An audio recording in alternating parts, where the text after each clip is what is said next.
On est tellement bien. J'ai ça à 5 minutes de chez nous. C'est le parc Michel Chartrand.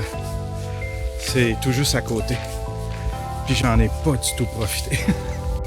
J'en ai pas profité de l'été. Pourtant, c'était le gros feature quand mon propriétaire me parlait de l'appartement. Il arrêtait pas de me vanter ce parc-ci. Puis là, ben, c'est la deuxième fois que je viens. Puis c'est tellement beau. Je vais venir plus souvent. Ça m'a donné le goût de m'acheter un vélo. Je vais essayer de m'acheter un vélo.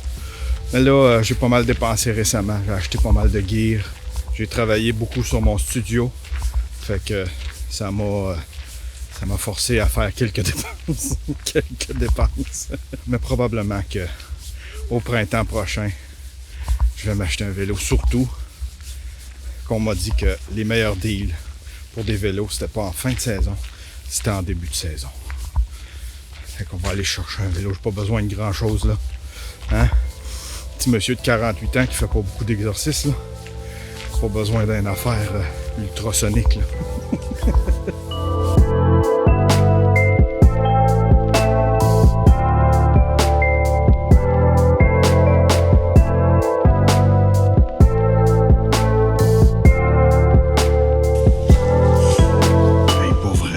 Les hosties de bâtons, là. Voulez-vous bien me dire à quoi ça sert? À part essayer de se faire croire qu'il y a de marché, c'est un sport. On est sur un terrain plat, là. C'est... les petits bâtons.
Il y en a beaucoup qui pensent que s'équiper pour faire du podcast, ça coûte cher.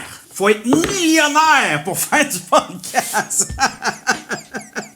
Aujourd'hui, je vais essayer de vous prouver que ça coûte vraiment pas cher faire du podcast. Du podcast audio. Du podcast audio parce que quand tu embarques dans la vidéo, là, c'est une autre game complètement. Effectivement, ça peut revenir cher. Mais il y a des façons de s'en tirer en audio pour pas que ça coûte cher. En fait, l'audio, ça fait longtemps que l'équipement s'est démocratisé.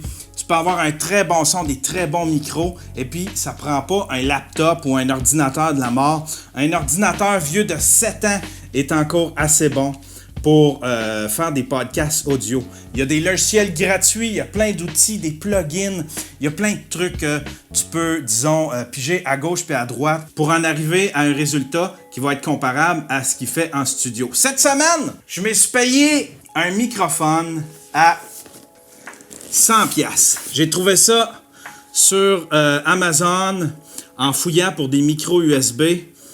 Celui-là, il est 94$. Il était en spécial sur Amazon. C'est le Maono AUPM 422. Puis, on va voir si ce microphone-là tient la route. On va le déballer premièrement. Hein? Il y a des avantages à utiliser un microphone USB comparativement à un microphone XLR. Un des avantages, et c'en est un très gros, c'est que c'est plug and play. Tu as juste une petite config à faire dans ton logiciel de podcast, que ce soit Audacity ou Audition, puis ça y est, t'es installé. Puis souvent, les micros USB sont équipés aussi d'une prise pour brancher des écouteurs, fait que c'est non seulement un microphone USB, mais c'est aussi souvent des interfaces USB. Tiens, dans la boîte, on a un petit manuel, hein? Si t'as le goût de lire, un petit peu de lecture. Oh, ils fournissent un pop filter comme ça. Une espèce de mousse que tu peux mettre par-dessus. Hein? Ça, c'est pour couper les P, les T Et puis ici, il donne une carte. Ils sont donc bien gentils. Regardez ça. Puis, il donne un autre pop filter. Tiens. Ça, tu mets ça devant ton microphone. Puis, c'est supposé de couper les P, les T, les B. Tiens, mon Dieu, il y a de l'équipement quand même. Il y a une petite strap. Il y a une petite strap ici pour attacher tes fils. Il y a un fil USB. On va voir s'il est assez long. Hein? Il doit faire un 6 pieds. Voilà. Ça, c'est une clamp. Ça, c'est une clamp pour pouvoir visser le bras. Ils fournissent un bras comme ça. Fait que c'est vraiment un petit kit de podcast assez complet pour 100$. T'as le petit bras. Puis, ils donnent un shock mount aussi. Un petit shock mount comme ça. Hein? Si tu donnes des coups sur ta table, ça va absorber les vibrations, puis ça va couper les sons qui viennent interférer. Et puis finalement, la pièce de résistance.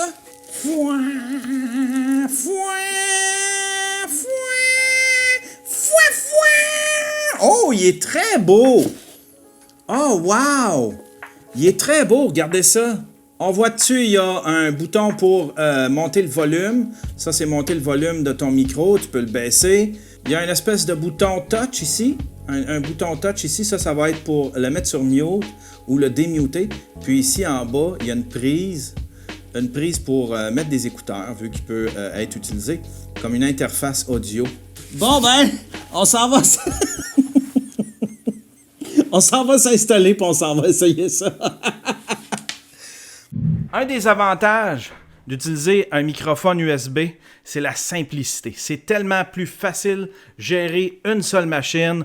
En fait, c'est un microphone, un fil USB, tu branches ça dans ton ordinateur et puis ça y est, t'es ready to go. Des fois, ça demande un petit peu de config, mais vraiment pas tant que ça. Une fois que c'est configuré, ben t'es prêt à partir. Rajoute à ça une bonne paire d'écouteurs, puis ça y est, t'es en business, t'as le kit parfait pour faire du podcast. C'est idéal pour les YouTubers, les streamers, les gamers, ceux qui font du podcast solo. Vraiment, un micro USB, c'est ce que je recommande. Par contre, le désavantage d'un micro USB, c'est que c'est compliqué à en brancher plusieurs sur un ordinateur. Autant sur Mac que sur PC, c'est vraiment compliqué. Les microphones entrent en conflit un et l'autre. Ça prend des fois des petits logiciels pour essayer de contourner ces petits problèmes-là. C'est vraiment un gros pain in the ass. C'est pour ça que pour des projets à plusieurs microphones, je recommande une petite console USB avec des micros préférablement de la même marque. Là, dans ce cas-ci, on va faire des tests avec celui-ci, le Maono AUPM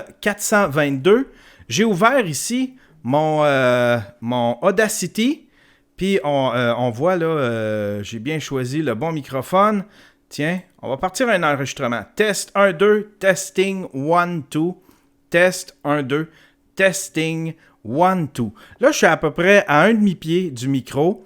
J'ai un pop filter, j'ai choisi celui-ci, c'est celui qui coupe le moins de fréquences, c'est celui que je préfère utiliser habituellement. Dans le monde de l'audio, il y a principalement deux sortes de microphones. Il y a des microphones dynamiques puis des microphones condensateurs. Je vous expliquerai pas comment ça fonctionne à l'intérieur, c'est un petit peu compliqué, mais juste pour vous guider un petit peu, les microphones dynamiques, c'est souvent des microphones où est-ce qu'il faut que tu parles très près du micro. Il faut que tu sois à moins de 6 pouces pour avoir, disons, la qualité maximale d'un microphone. Ça vaut pour les SM58 qui sont dynamiques, les Shure SM7B. À peu près tous les microphones dynamiques vont réagir de la même façon, c'est-à-dire qu'il faut que tu parles très près du micro. Un micro-condensateur, c'est un petit peu différent.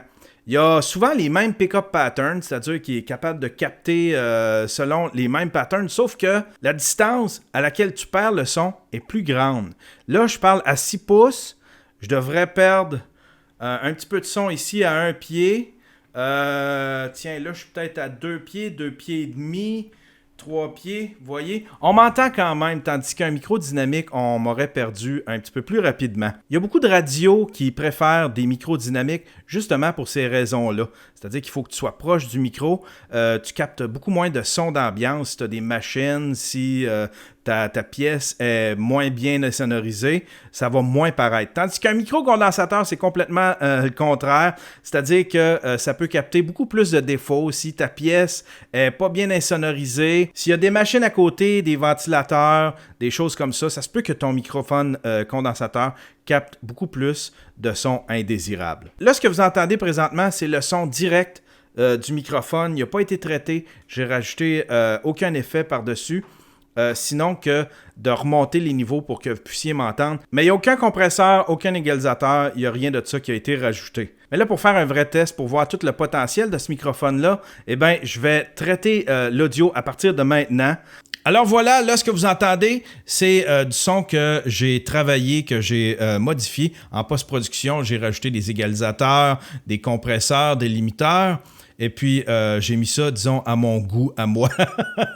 Je suis pas un grand technicien sonore, là, c'est vraiment, j'y vais juste à l'oreille. Mais ça, c'est un son qui me plaît. Puis je dois vous avouer, après avoir fait beaucoup de tests, puis après avoir écouté ce microphone-là, je suis agréablement surpris. Pour 100$, je pense que c'est un super bon investissement si tu veux commencer dans le monde du podcast. Si tu veux pas payer trop cher, avoir un bon micro qui est versatile, qui va te servir à toutes sortes de situations, soit pour le gaming, le streaming, pour faire des vidéos YouTube ou du podcast, ben je pense que c'est un bon investissement. Sérieusement, je pense que c'est un bon investissement.